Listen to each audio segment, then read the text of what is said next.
দলীয় প্রধানের নির্দেশনা অনুযায়ী উপজেলা নির্বাচনে প্রার্থী হওয়া মন্ত্রী এমপির আত্মীয়স্বজনের তালিকা করা হচ্ছে বলে জানিয়েছেন আওয়ামী লীগ সাধারণ সম্পাদক ওবায়দুল কাদের। রাজধানীতে এক সংবাদ সম্মেলনে তিনি বলেন, উপজেলা নির্বাচন নিয়ে আওয়ামী লীগের সিদ্ধান্ত তৃণমূল নেতা ও ভোটাররা খুশি। আরও জানাচ্ছেন সৈয়দ রিয়াজ। আগামী মাসের ৮ তারিখ শুরু হতে যাচ্ছে প্রথম ধাপের উপজেলা নির্বাচন। একে সামনে রেখে সংসদ সদস্য ও মন্ত্রীদের নিজের এলাকায় শুরু হয়েছে প্রভাব বিস্তার। যদিও এসব কর্মকাণ্ড নিয়ে ক্ষুব্ধ ক্ষমতাসীন দলের হাইকমান্ড। নির্দেশনার মধ্যে কোনো ব্যর্থকতা, এটাকে দুইভাবে ব্যাখ্যা করার কোনো বিষয় নেই। এমন অবস্থায় দলীয় সভাপতির ধানমন্ডির রাজনৈতিক কার্যালয়ে সংবাদ সম্মেলনে আওয়ামী লীগ সাধারণ সম্পাদক ওবায়দুল কাদের জানান, দলীয় প্রধানের নির্দেশনা অমান্যকারীদের চিহ্নিত কাজ চলছে।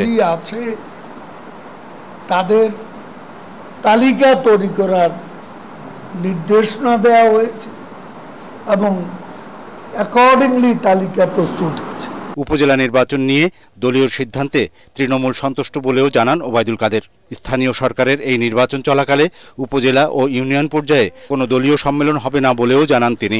যে একটা দল, আমি এমপি, আমি মন্ত্রী, আবার আমার ভাই, আবার আমার আরেক ভাই, ছেলে, শালক, এরাও পদ নিয়ে যাবে সব। তো তাহলে তৃণমূলের কর্মীরা কি করবে? তাদের কি পদে যাওয়ার কোনো অধিকার নেই? সেই সুযোগটা করে দেওয়ার জন্যই এ ব্যবস্থা নেওয়া। এ সময় বিএনপিকে উদ্দেশ্য করে ওবায়দুল কাদের বলেন, নেতিবাচক রাজনীতির কারণে দলটি জনগণের কাছে গ্রহণযোগ্যতা হারিয়ে এখন বিদেশিদের কাছে ধর্ণা দিচ্ছে। জনগণের কাছে না গিয়ে বিদেশিদের কাছে দেশের বিরুদ্ধে নালিশ করছে। এটা তাদের পুরনো স্বভাব, পুরনো কৌশল। এখান থেকে তারা সরে দাঁড়াবে আমরা এমনটা মনে করি না। সন্ত্রাসী কর্মকাণ্ডের কারণে বিএনপি দেশে এমনকি বিদেশেও প্রশ্নবিদ্ধ বলে মন্তব্য করেন ওবায়দুল কাদের। সৈয়দ রিয়াজ, এটিএন বাংলা, ঢাকা।